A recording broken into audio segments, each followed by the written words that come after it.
do your vision board. Redo your vision board for the Great Lock-In. It's the Great Lock-In. Let's go for a walk and I'll tell you why you need to do a vision board. But first, watch this video. Wow, so your brain doesn't really know the difference between, say that again?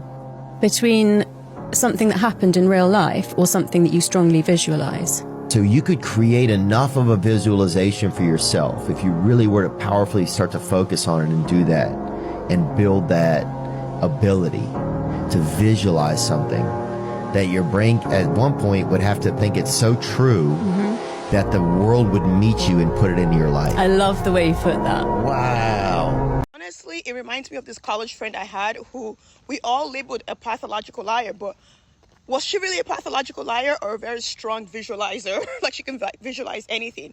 She would tell all of us that she got into Yale. Now, we all knew her grades weren't great and she didn't get into Yale, but she would say things like that, like, oh yeah, I'm going to Yale for my master's. Oh, I'm getting a Jeep.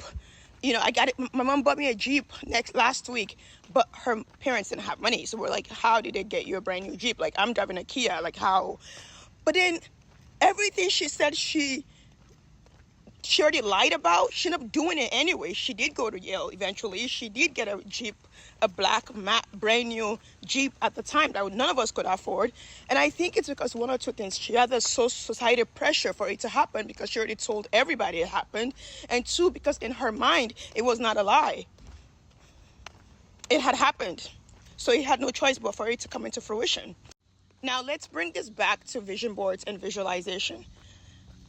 Now imagine going to sleep every single night, watching something. I actually do vision movies. I make a movie of everything I want to accomplish that I play over and over in a loop before I fall asleep.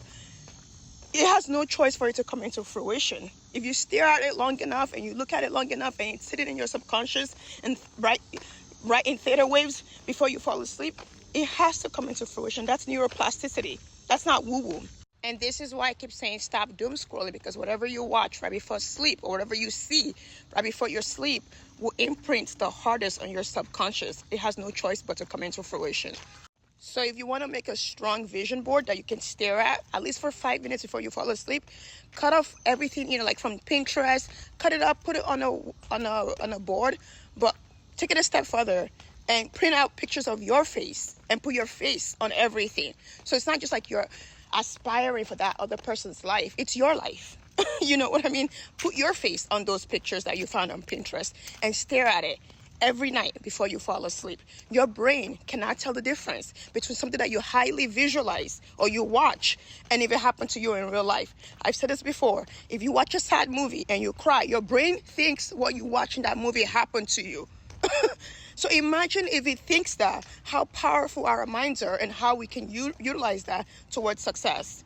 I believe in you, and I pray you always believe in yourself. Stay fabulous.